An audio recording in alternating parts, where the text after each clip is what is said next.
What's up, everybody? Welcome to Move the Sticks. DJ, Bucky, back together. It's been a minute, Buck. How you doing, man? Man, I am good, DJ. It has been a minute. Like it is. Look, man, we had everything. We had the draft, and you know how it goes. Like you spend so much time invested in the process of getting all the prospects done, beginning to kind of know where they could go. I saw the accuracy of 150, which is always great to watch because that's. I don't ever know. I mean, it's so nice of them to put that stuff out, but I don't ever know like how to take that because what all it says is that you're aligned a little bit with the league, but we could both be wrong. That's the thing. I think it's interesting in terms of. I tell people the hardest thing about what we do on this side is we don't have a team, so we're kind of flying blind when it comes to the grading scale. And there are a few different ways that you can grade someone's process. You can grade them on the day of the draft, where you see, hey, he had this player here, this player goes there. Or we can review it in 2 to 3 years and say, oh, here's what I liked, here's what I didn't like. This is how it played out. I just think it's such a hard deal on our side because we're not quite privy to all the information on the inside. Like we're not privy to, well, what are they thinking when they make this selection? So it makes it hard. Not that you're trying to beat up. And I think it's really important because people hate draft grades. I hate draft grades. I hate doing them because I don't think it's necessarily fair to the team. Because without being in the meetings, I don't really know what the plan is long term. And then it becomes opinionated. Well, like, I don't like this player. Why they take the player? I don't like him, but who am I to say that the player is not going to be good based on how they plan on using him and those things? So, but like, good job in terms of just all the work that goes into getting ready for a draft. And I'll say this, and I think we are working against the clock because sometimes that process doesn't start for us until like December, January, and it's the rush to get it in, get it done, and do all the other stuff that we have to do. Yeah, it's interesting you mentioned the draft grades because we had talked about that previously, and Jack Andrade had done a great job because I asked him to kind of help me out on this because I'm anti-draft grades. I just don't get it, and it's so like you can just grab a letter out of the sky. Like, what are you even basing that off of? So.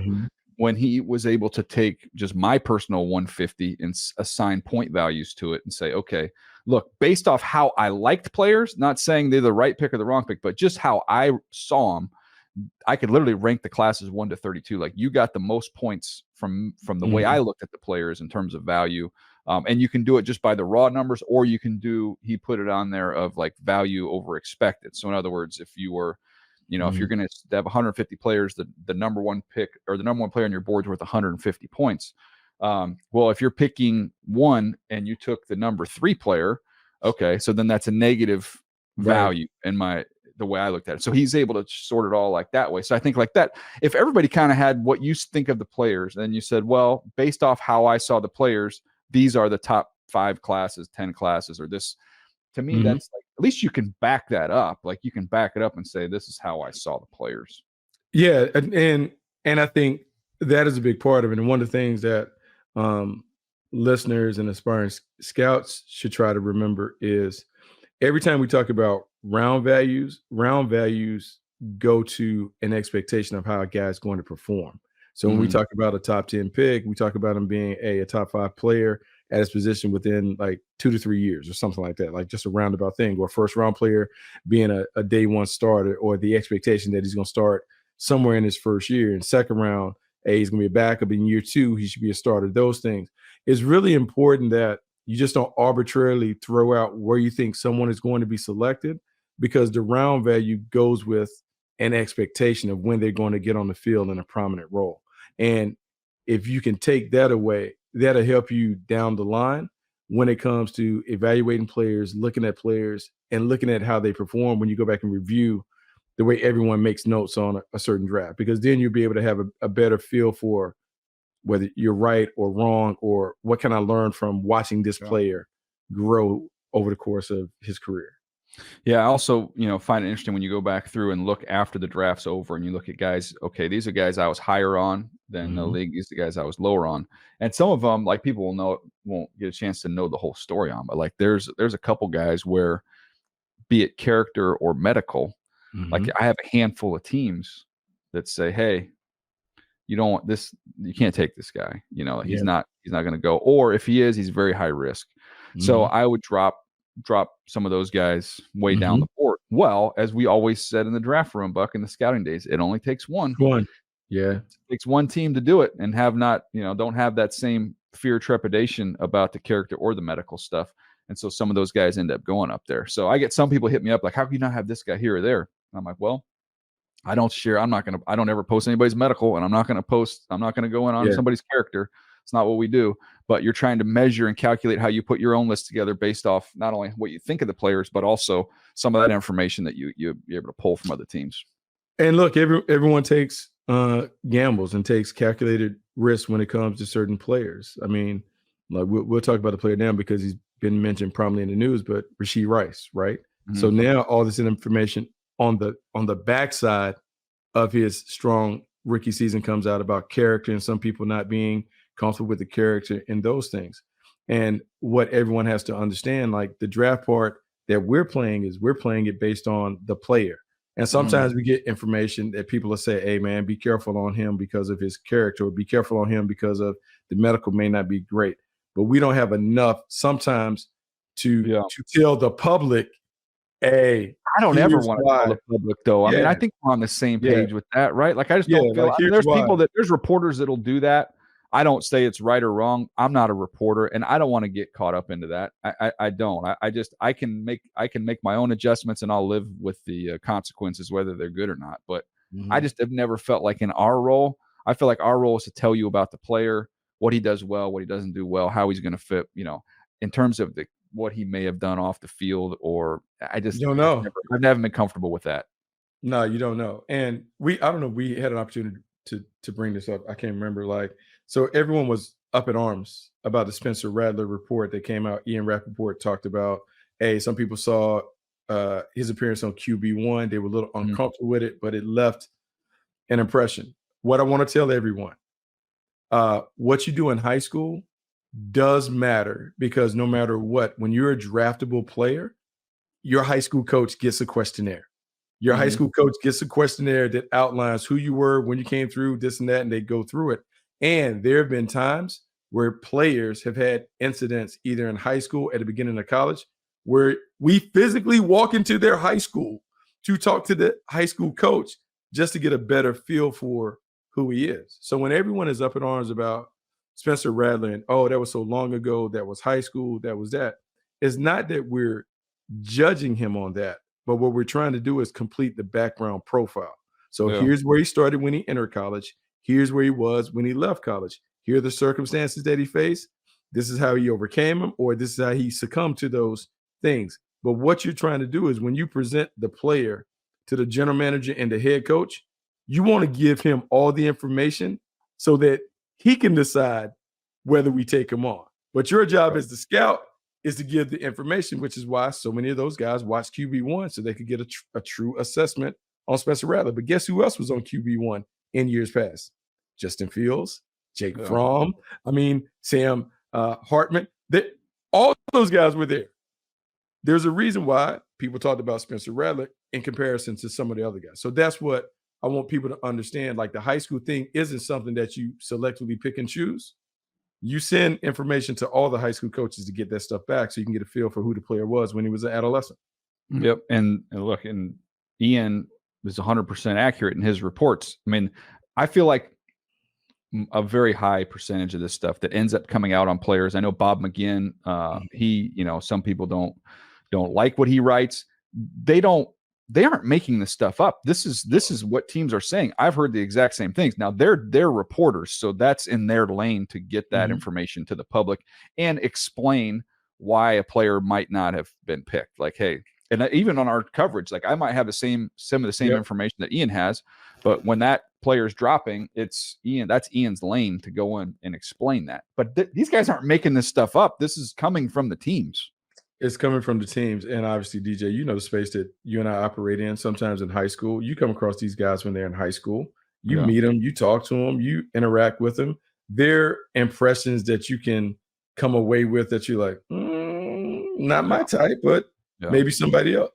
But you don't necessarily put that on air. You just kind of take it with what you hear, whatever, and then you just kind of sit on it. And if you need to add context after the fact, Then after the fact, you can add context. But our job isn't to kill anybody on the front end. Our job is to explain and add context to why stuff may happen, when it happens or after the fact, not to be predictive on, oh, this is going to happen because of X, Y, and Z. Yeah, we are. By the way, we are going to get in and talk about who we think are the biggest threats to the division leaders from last year in just a moment. So we will get there. I would like before we go to break here, though, Buck, to get your thoughts on is there an activity you had that you would do in your scouting days during this time of year that was maybe something you did to kind of help you professionally as you're using this little break that we'd have here. So the summertime I think is the best time. This is when, as a scout, you need to go and really look at the league and see who's playing and how they're playing. I think a lot of times we're harsh graders if you have high standards or whatever. But I think it's really important. And for me, it was always offensive linemen, right? I had a tough time with offensive linemen that you're like, man, I don't think this guy's very good. You go on a school call, you can't really give him a grade because you're like, he's on the ground and why is it? And then you go back and you look from the previous year and you're like, man, this dude made all-rookie team. This guy played. And so I just think it's really important during this time of year to go back and look at previous drafts and just kind of monitor who is playing, who's having success, who's not having success, and why. And what are the things that we can learn from their successes and failures to help us as it goes to projecting the next player. Because what happens is sometimes maybe I need to give more grace to a player who has X, Y, and Z because that might be a temporary thing, not a permanent thing, and they can overcome it. So I just think going back and just reviewing the last 2 to 3 years, looking at the players that are successful, the guys who flame out, and seeing if you can glean any lessons from those. Yeah, I love that. My favorite activity in the offseason, we've talked about it in years past, is I love to watch the sack tapes. So I'll go through and I'll pull out the top 10 guys in terms of sack production from the previous year, and I'll watch all of their sacks, not only to see those individual players, and maybe it helps you understand who the best guys are. More so, it's about what you're saying is what plays. Like, how are these guys that are so productive, how are they winning? Like, what works? Mm-hmm. And, a lot of times you'd be like, you know what, man, if you've got power, like power works. Like if you've got power, that translates. All those top guys can win. At least that's part of their game is they can win with power. Then you're watching, the interior defensive tackles that are winning. Are they walking guys back to the quarterback? Are they winning with quickness? Can they get on edges? What is it that's making these guys productive? And then it kind of retrains your eyes of what it's supposed to look like and what the standard is. And that helps you when you go back and start watching college kids again. Yeah. And I think some of the best conversations that we've had on the podcast are due to those research projects. We talked in the last few years about wide receivers and the craftsmen and the route runners that have played. We also have talked about how contact balance is such an important part of that evaluation. We've had multiple conversations with receivers in terms of punt return ability. And it kind of led me to go back and look. And we never talked about it, but I forgot that Kenyon Coleman returned punts. Yeah, then I go back and I'm like, oh man, like how did I miss that? Roma Dunze. Yeah, Roma Dunze. Guys. Yeah, they return punts. And then you know who else returned punts in college for a little bit? Keenan Allen. And so then I'm like, oh my gosh, like I feel like I left so much meat on the bone when it came to evaluating the bigger guys and guys that can do that, not only with their hands or whatever. And so I just think it really is important that during this time, you talk about looking at the sack tapes and going back and looking at the list of reception leaders or receiving yards leaders and guys that are doing like remarkable stuff on the field. And you're like, man, I didn't even know this guy was averaging whatever. Like, so we talk about Tank Dell and Tank Dell averaging over 15 yards a catch and George Pickens averaging almost 18 yards per catch. And you're like, whoa, like those are things that during the course of the regular season, you don't pay attention to. But then when you go back, you're like, oh, maybe I need to pay attention to guys who have X, Y, and Z because that gives them an opportunity to have a lot of success in the National Football League. Yeah, and if you're listening right now and you have a project you think would be good, but maybe you don't have the technology that we have with the NFL resources that we have at NFL Media Group, if there's a study you think would be interesting, shoot us a tweet on there. Let us know because I'm open to all ideas. Some of them that I have on my list for this offseason, the sack tape I do every year.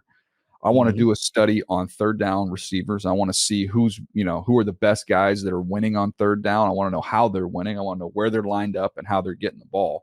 And then the last thing that I want to do from an offensive standpoint is I want to look at quarterbacks in the red zone. Quarterback passing production in the red zone is the theory because my theory going into it, and this is what's fun about this stuff, my theory is, okay, size is going to be a factor here.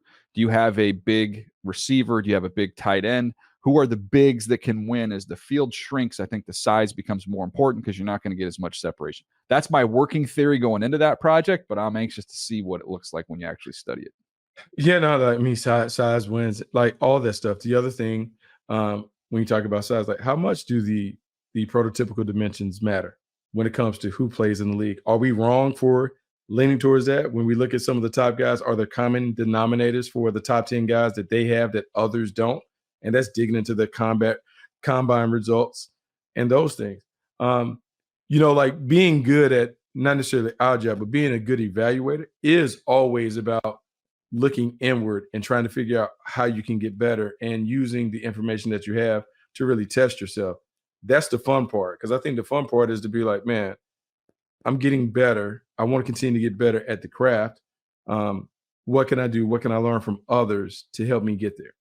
Yeah, no doubt. All right, let's take a quick break. We come back, we'll jump into some of these division leaders and who we think has a chance to threaten them now that we've been through free agency, we've been through the draft, and these rosters are pretty much set at this point in time. We'll jump into that right after this.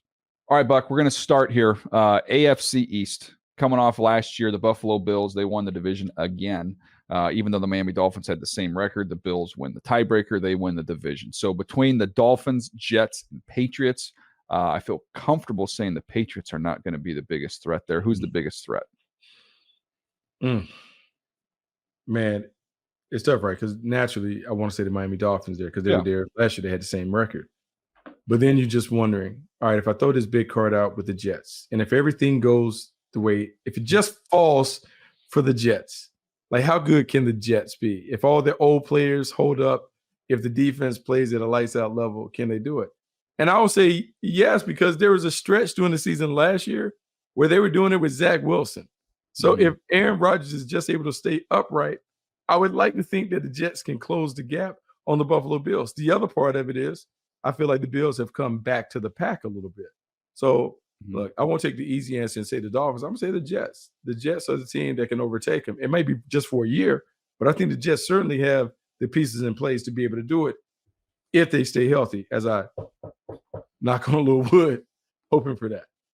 Yeah, I think the Jets defensively, we know how good they are. They have dudes at all three levels. You kind of forget, Huff is gone, but Hassan Reddick comes in, who actually gives them a little more versatility in terms of down in, down out. So they're going to be really good up front. The linebackers are outstanding. Quincy Williams has kind of exploded and taken off. CJ Mosley there to kind of be the captain of the defense, and then the back end they're really, really deep, really, and they're really talented. So defensively they're going to be great. And then also, look, I think the Tyrod addition, Tyrod Taylor is a backup quarterback. If something happens with Aaron Rodgers, I think he can shepherd that group. With all the other pieces they have. And again, there's ifs here. Mike Williams needs to stay healthy. Tyron Smith, you'd like to stay healthy, but they got Fashanu as a little insurance there in case that doesn't happen. Morgan Moses on the right side. Again, you got two 33-year-old tackles, but you've got a really nice insurance policy there. And then, Vera Tucker's been injured. So they need to keep the injured guys healthy. But, man, I think if Aaron Rodgers is healthy and you tell me you get a B minus version of Aaron Rodgers for 17 weeks with the rest of that roster, I'd say I might pick them to win the division if you told me that we were going to get that, considering Buffalo and the changes that they've had to go through. Yeah, because I think this division has gotten weaker when it comes to comparing this division to other divisions. The Buffalo Bills lost a lot. Look, the Miami Dolphins aren't quite the same team as they've been. Yeah, offensive line is bad. They get great, what I call Madden players on the perimeter. They're fast as all get out. You bring OBJ, like it's fun and exciting to talk about them, but are they a meat and potatoes team? Because they've been hurt the last few years on the edges. And now you talk about Jalen Phillips and Bradley Chubb and the injuries that they've dealt with. I just don't know. So, yeah, it's wide open. And if the Jets are able to stay healthy, and I'm just saying reasonably healthy. I'm not saying that, hey, we're expecting miracles and everyone's going to be available, but if they're fine with the first two quarterbacks, Aaron Rodgers and Tyrod Taylor, yeah, the team is good enough to challenge the Buffalo Bills for the division. All right, AFC North. Coming off of last year, obviously the Ravens were the number 1 seed. So who's the threat there? Man, this division, man, this is DJ. This is must-see TV. I've been on this train the entire time. So let's go. I'm gonna go with the Pittsburgh Steelers, and I can say that I think that you could close your eyes and pick any of the 3 remaining teams and say that they closed the gaps. It's a very competitive division. I'm gonna say the Steelers because I love the fact that they threw resources at the offensive line. They went and got 3, I would say, rock solid players to be able to do it. And so when I think about Zach Frazier, I think about Mason McCormick, I think about Patano coming over from Washington. Those guys stick to the identity. Arthur Smith and how he's committed to being able to run the football and do those things. I love Roman Wilson as a receiver that they take in the 3rd round. They've had so much success drafting wide receivers outside the 1st round. To me, he fits, I would say, the brand. And the Steelers, I mean, this would be blasphemous for them to say it, I would say internally, but you know it, man. We got buddies that work there. And I think it certainly helps that Andy Weidel has been in the building. And I think they have got back to going after really good football players that fit the brand. Now, that brand may be eerily similar to a division rival, but they're all the same. But I just think they've done a really good job of finding players that fit who they are. And I think I think one of the biggest challenges of scouting and building your team is knowing who you are and then drafting people to that brand. They've done that, and I think that's why they're going to be able to close the gap.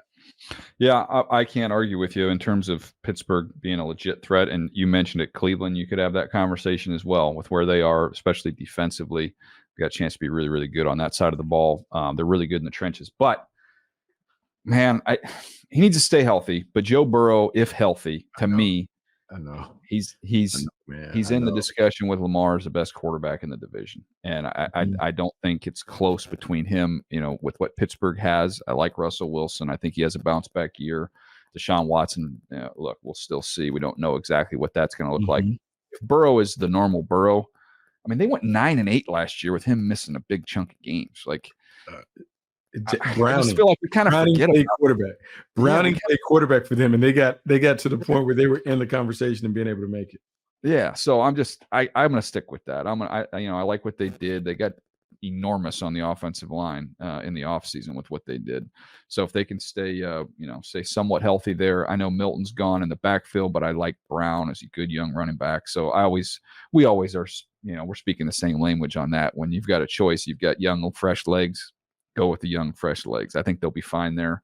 They got to get guys happy, I guess, right? T. Higgins, you got to get him happy. You got to get Trey Hendrickson happy. I think those are temporary setbacks. That's posturing, as I would say. I don't think they have any issues and fractures within the building. The team chemistry should be good. Joe Burrow, look, he comes back and he's normal Joe Burrow. They're gonna be problematic. The underrated signing for them, and look, the guy hasn't been the same the last 2 to 3 years, with Mike Gesicki over the middle of the field. Yeah, that he can be a problem. They haven't had what I would say like a true tight end that could really threaten. They drafted 2 of them too. The defense. They now have an opportunity to do that, and just the prospect of having to defend Jamar Chase, T. Higgins on the perimeter. Problems. All right, let's go to the South. Houston Texans 10-7 last year. Houston Texans done a good job. The biggest threat to the Texans are going to be the Texans in terms of handling expectations and the hype, because everyone has jumped fully on board the hype train, and they should. Stephon Diggs is terrific. He and Nico Collins and Tank Dell, issues and problems for everybody. Dalton Schultz over the middle of the field. I think they got better at running back with Joe Mixon, not because he's a better player, but I think the veteran experience is going to help this team having to face what they're facing. Defensively, they're a ton better. When I think about the teams that have closed the gap, it's 2 teams. And I'm not going to be a homer, so I'm not going to pick the team that I normally would pick, would be the Jags. Let's talk about the Indianapolis Colts and just what they are and what they've done. I think Shane Steichen in his second year as a head coach would be more comfortable running the entire team. The work that he has to put in place to make sure that Anthony Richardson is available and ready to go, that work is going to help him. But bringing Joe Flacco over, Stylistically, the offense will have to change if Anthony Richardson isn't there. But we've seen Joe get off the couch and help the Cleveland Browns get to the playoffs. This team now has an upgraded backup quarterback because Joe Flacco is better than Gardner Minshew. I like them bringing Liatu Latu as a playmaker off the edge. Adonai Mitchell helping them at wide receiver, wearing number 10 because 10 wide receivers were taken in front of him, a motivated, chippy guy to go with it. This team is good, man. They're a really good team. I just hope they understand this. I hope they just remember, hey, man, you got good players. Just put the ball in the hands of good players in the clutch. Like, just let Jonathan Taylor touch it when the season's on the line. Just leave him on the field. Like, at least let him be a part of it. They're good. They're right there. So I would say the Indianapolis Colts are certainly a threat. Jacksonville is there, but I think the Colts you got to be very, very wary of. Okay, I'm going to go quickly on this one, but I'm going to ask you the question because you're around that team every single week. So it's a two-part question with the Jags. Number one, how beat up was Trevor Lawrence that we knew about versus what we didn't know about? That's the first part of the question. The second part of the question is there another year for Trevor Lawrence that he can access where we can see him get to another level? So two-parter there because that's going to inform whether or not I want to go with the Jags as my team to threaten there. He was beat up a ton. And DJ, they told me in the building, he didn't get a chance to practice those weeks when he was hurt. And there's some guys who can play without practicing. I don't think Trevor's one who can play consistently without practicing and having all the reps. I think the chemistry, the time, and the rhythm, I think is really, really important to him. That said, I feel like I have more respect for him in terms of like taking it on because the franchise quarterback always has to show up. Yeah. To answer part two of your question, he absolutely has another gear. They needed to put the pieces in place for him to go and get that other gear. A lot of people, it's so funny the reaction on the Brian Thomas Jr. pick. A lot of people up in arms about, I want to get DB or whatever. Here's what's going to happen. Trevor Lawrence is going to sign a blockbuster deal at some point. And when you're going to sign the quarterback to that, you make sure he has all the toys in the toy box to be able to play at the level that you're paying him. Brian Thomas Jr. gives Trevor what he hasn't had there, a big, fast, athletic receiver on the outside. The last time he had a big, fast, athletic receiver, Clemson, T. Higgins. Yeah. That's the big difference because they've been forced to play half-court basketball because they couldn't stretch the field. And everyone talks about Trevor doesn't push it, but when you look up, I think he had the fifth most attempts of 20-plus yards like down the field. Yeah. They just have the people to go get it. Well, now if you get him or Gabe Davis to go get it, it opens up the field for Evan Ingram and Christian Kirk. So I do believe there's another gear for him. Man, that's why I'm gonna go with Jacksonville. I like Indy. I like what Indy's done. I'm excited to see Anthony Richardson for a whole season. I'm excited to see what that offense looks like. But I'm still gonna go back to, and maybe I'm stubborn, sticking to what I thought of Trevor and what he's capable of, and seeing it, from being there in person for that playoff game where he, had about as bad a start as you could ever have, and then put the team on his back and won a ball game. I know the ability's there. Now it's just a matter of can he stay healthy and can he find that extra gear, and maybe these additions that they've made can help him do so. I do think the defense, especially, I like Eric Armstead coming over there. Man, this is going to be like a bunch of cyborgs getting off the bus over there. They are so big and so long and so athletic on the defensive side. So I'm excited to see that. Chargers, Broncos, Raiders. Who's the biggest threat to the Chiefs in the AFC West, Buck? Yeah, come on, man. The Chargers are the biggest threat. I'll take it off your hands. Man, if you believe in the coach, you believe in the team. And I believe in the coach. I have so much belief in the coach that I'm ready to say, hey, man, the Chargers are going to be there. They're going to be a tougher team. They're going to run the football. Running the football is going to make the game easy for Justin Herbert. And Justin Herbert is going to be more efficient and effective because he's going to be asked to do less. Instead of having to carry the team the entire time, look, he'll have other people that will be able to carry it. And you only need Justin Herbert, in my mind, to be great 4 or 5 times throughout the course of the year. That's what it should be. I don't need him to be great all 17. I don't need him to do all the heavy lifting. But in those gotta-have-it moments, in those gotta-have-it games against the Chiefs 2 times, against some of the other top teams in the AFC, that's when Justin Herbert needs to be the superhero. But in terms of running the football, playing great defense, and getting after it, the Chargers are right there. They close the gap on the Kansas City Chiefs. So here's what I've got from talking to folks up there. 2 things that I've heard about the Chargers thus far in the Harbaugh era. Number one was about Herbert, but it wasn't about Justin. And they love Justin. Trust me, that they paid him and they're comfortable and excited about him. Ben Herbert, the strength coach, they think is like a major difference maker. And in a league, and you know it, and probably going back to the days when you were even playing, but there are very few, for those that don't know, there are very few team strength programs that have total buy-in from everybody. In other words, everybody has their own trainers. They go their own way. They do their own program, and then they're under the building. They're getting their own workout in. But it's not this collective like it is in college, centralized strength program. The turnout there and their off-season stuff has been off the charts, and that's a big deal, and that's not something you see in every single building. And his track record from Wisconsin to Michigan is pretty outstanding with what he's done with preventing injuries as well as building a physical dynamic and culture there. So that's the thing about him that I'd heard. And then I mentioned the word buy-in. Just the overall buy-in on Harbaugh there has been universal. Players love him. The building's got energy and buzz. They're moving into their new facility here over the summer. But that was, they're moving into the brand new facility, $300+ million facility in El Segundo. So they'll be in there. That's where training camp will be this year.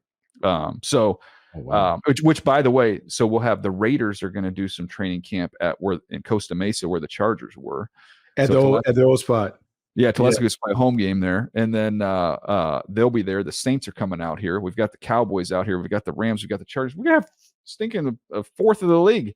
So California for training camp.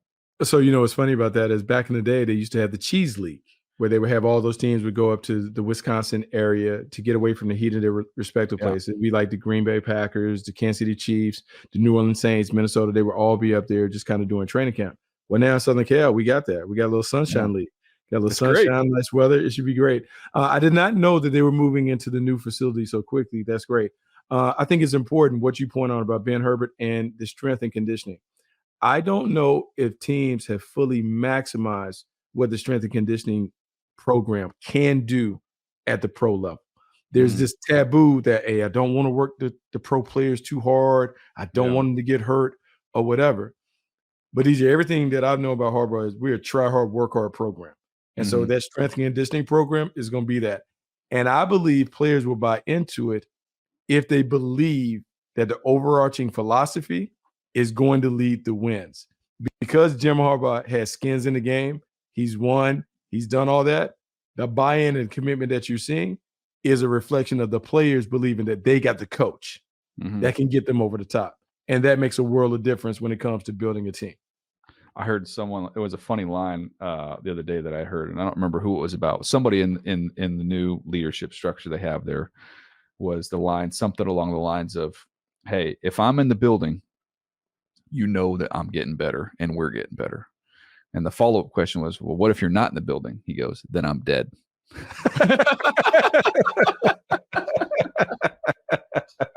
I was like, well, they're not going to be afraid of the work. I know that much. They're going to grind away. All right, that's the we're in agreement there. All right, let's get to the NFC. Dallas Cowboys, 12-5 last year. I mean, this is a quick one, I think. I mean, I know the Giants, they're going to run it back with Daniel Jones right now. You've got what they've done. I like Neighbors. We'll see what happens. You've got Drew Lock there as well. Man, that created a big media storm. I've been off, so I've been kind of chilling. I got off social media, everything. And then my phone started blowing up about, it's like Drew Lock's going to beat out Daniel Jones and da-da-da-da. I'm like, no, I said, I think, look, Daniel Jones didn't play great last year. Drew Lock comes in there. If Drew Lock, if Daniel Jones doesn't play better, which the hope is that he will, but if he doesn't, then, I think Drew Lock would get a shot. I didn't think that was like breaking news or anything like that, but man, that took on a life of its own and kind of the down part of the offseason here. But anyways, but that's a team that, look, I'm curious on them, but I don't see in Washington, all signs point towards Jaden Daniels off to a great start. I think he's going to be a really good player, but to me, Philadelphia, I just don't know how you can answer anything other than Philadelphia in terms of the biggest threat to the Cowboys. Well, look, yeah, Philadelphia is built to be able to do it. Like, they've gone all in, and man, Howie continues to do it. And I know people think that Howie has curried favor from the media because everything is always positive, but I don't know how you cannot like what he's done. I mean, he He brings over good players. Saquon Barkley, you take him from your biggest rival. Saquon Barkley gives them a legitimate threat that when you read the defensive scouting report, and they're saying, hey, guys, here's what we got to do from a defense standpoint. We got to make sure we stop Saquon Barkley, to go with Jalen Hurts, to deal with the 2 wide receivers on the outside, who, by the way, just signed major extensions to make sure that they're going to be in fold for the next few years. You have an offensive line that's one of the best in the game. You love all that on offense. There's no reason why this offense shouldn't be able to pick their poison and do it. And now it's just on Jalen Hurts to just be who he is. Don't try to be too much. Don't try and live up to the contract. Just play like you've played before. Defensively, they go address the biggest issues that they had on that side of the ball, and that's the secondary. They go and get younger, more athletic. They also get edgier because Gardner Johnson gives them that edge, and Vic Fangio is going to clean it up for them very quickly.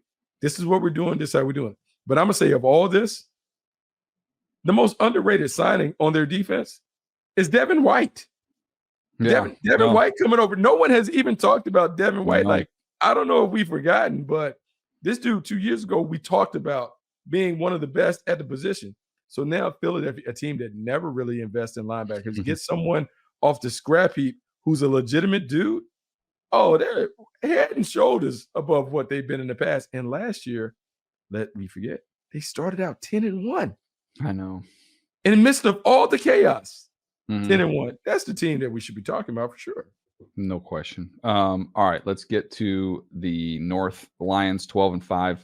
This is I think if you're going to say the most intriguing division, the one that I'm going to have my eye on more than any other, at least at the beginning of the season, I am fascinated by Green Bay, Minnesota, and Chicago for all different reasons. But I think this is similar to the AFC North. So both the North divisions here, I think, are very compelling.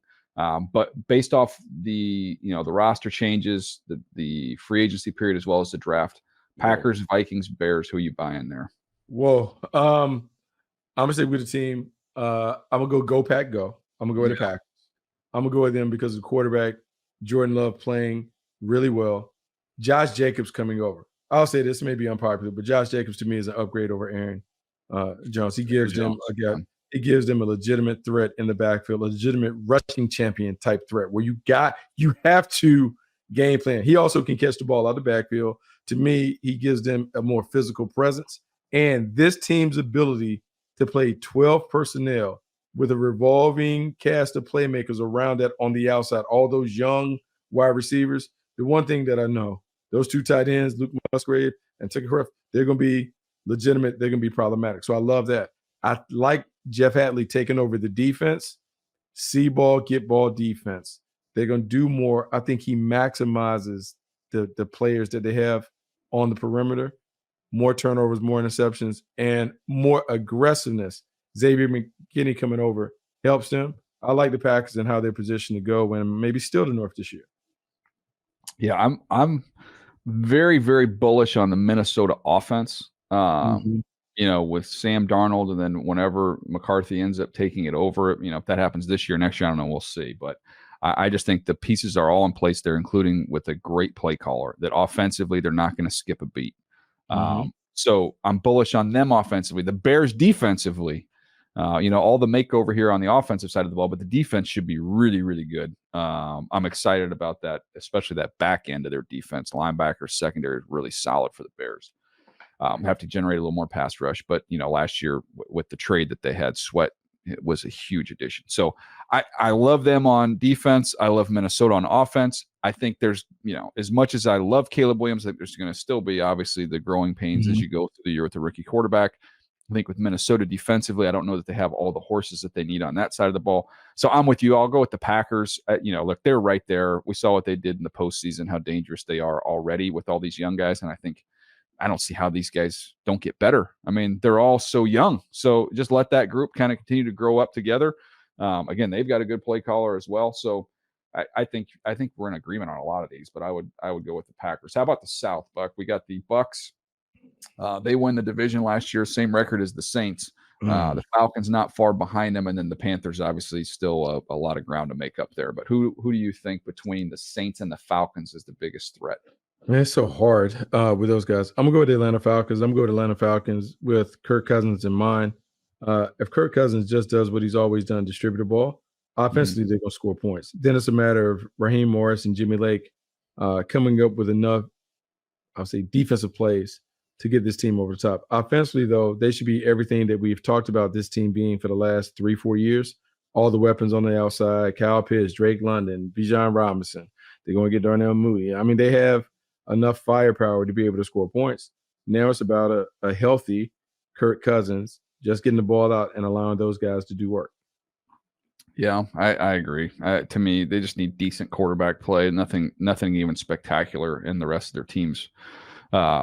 Especially offensively is ready to roll. So I'll stick with you on that. Man, this again, I feel like there's kind of a lot of obvious ones on here. It's not like we're trying to agree on all this stuff, but it is what it is.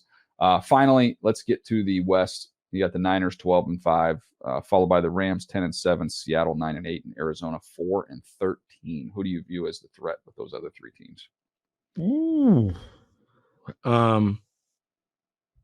Man, how can you go against the Rams? I don't know how you can go against the Rams right now. I mean, I want to say Seattle. I want to, but I just can't. It's Matthew Stafford versus Geno, and I like Geno, but that's different. Man, the diversity, like we can try and have diversity of thought in terms of like, oh, this team can, but in reality, I just like what the Rams have done. One, Matthew Stafford, when healthy, is one of those quarterbacks that always gives your team a chance to win. Two, I don't even know if we saw the best version of what they could be offensively with Puka Nacua and Cooper Kupp on the perimeter, because Cooper was battling through an assortment of injuries and those things that forced Puka to be the number one. Well, now when you get both of those guys who are co-headliners in a pass game, I love that. And the running game. This team has quietly went from being a zone team to a gap scheme team. And what I love is when people draft to who they are. We talked about it when it came to the Steelers. So you're making this shift over to being a gap team. You go and get Blake Corum to be a gap running back who is terrific in that scheme during his time in Michigan. You put him with Kyron Williams, so you have a two-headed monster. And everyone's like, man, Kyron Williams was one of the top rushers. He was, but guess what? Competition brings even more people out. So now having a dude that, man, he's not looking over his shoulder, but you got someone that is capable, just brings out the best in everybody. I just like what they're doing. And then defensively, just continue to add, look, man, pieces. 2 Florida State standouts in Versk and Fisk, being able to just settle into the scheme with those young guys up front. Aaron Donald in the emergency glass that we can break out for the playoffs like they did with Eric Weddle. I just kind of like it. I mean, Les Snead already basically said it. Hey, man, take the regular season off. But when we get close, just kind of start loosening those things up. We just need you for 3 or 4 games down the stretch in the postseason. Now, I like the Rams. I think the Rams are going to push the Niners. Yeah, I would go with you. The only thing I'll say that I'm interested in, invested, I should say, in Seattle. I've said it, and then we've talked about it in the past. This is going to be the most copied defense, was the Ravens / Michigan defense, and what they've done to people at the NFL and the collegiate level. Well, they've got Mike McDonald running that defense. So they've got some athletic pieces to play with, and all those sim pressures that they're going to run and not knowing where they're coming from, but yet still being sound behind it. I think they could be really good on that side of the ball. And I think they're going to be able to run the ball. They keep those backs healthy. They got a deep backfield. Walker and Charbonnet is a nice 1-2 there. So I'm still bullish. I'm bullish on Seattle, but with all the young players on the Rams defense, again, I think they get better, get more experience. And I just come back to the quarterback. If Stafford's healthy, man, he's still special. If he's healthy, he's definitely good enough to do it. Offensively, they have the ability to score points. They can run the football. They can control the clock. I feel like Sean McVay has matured into even a better complementary football architect. They're going to play the offense to match the defense, as opposed to, I felt like when he first came in the league, they're trying to just light up the scoreboard. Didn't really worry about that. I think he's learned how to kind of manage the game in a different way to make sure he always protects his defense. No doubt. All right, man. This is it's been great to be back together, get a chance to roll through the league, as well as some of the updates there at the top. We are going to have one more episode this week. So we took a little break. We're back now. We've got an episode coming out Thursday, which will be the day after schedule release. So we'll have a chance to maybe get some thoughts on that, what we what we see is some of those big matchups, dates, and little intricate details of the schedule that we find fascinating. We've got a bunch of cool series ideas we're working on here for the off season. So excited to bring those to you as well. Buck, you've got a chance to go see Trey, your son up there in the Bay Area, which I love. The only thing I didn't love about it is you didn't get a chance to park yourself in front of a television. I did watch the Padres once again take 2 out of 3 from the Dodgers. I mean, it's once again we have these things because I always feel like you peak to something. I feel like your best baseball take and analysis always happens before the 4th of July. And so, like, I understand, like, very excited about what is taking place with your Padres, but it's early, DJ. So early. I just hate seeing you disappointed at the end. No, here's the thing, Buck. I hate seeing you disappointed at the end. I know we're not in the era of cinema and theater and movies like it was when we were growing up as kids. But if you remember, when you go to the movie theater and they show you a trailer, the movie doesn't come out for a while, but it's a preview of what's going to happen in the future. I felt like this series kind of reminded me of that, like a very Dodgers playoff series, like the bats go completely quiet, all these big names who do nothing. It just felt very much like, oh, it's a little snapshot, a little preview of what's to come in October. I enjoyed it. I mean, I guess, but then I'm just trying to see the excitement over a team that is barely over 500 and all this other stuff. But maybe they turn it around. Maybe they get into it, but I don't know. I mean, locking in. I just hate. We want to play in. We want the wild card. We want to. You guys win the division. You want to play to keep getting hot. We like to stay on the field. We don't need that little bye. We don't need that bye. You get all cold. No, come on, man. Stay fresh. Stay fresh in that wild card round. Oh my God, that's fantastic. All right, man. I will be back with you on Thursday, and we'll have a chance to break down the schedule. It's been fun. Appreciate you guys hanging with us here. If you haven't already, we encourage you to leave us a rating and review. We do appreciate those, and we'll see you next time right here on Move the Sticks.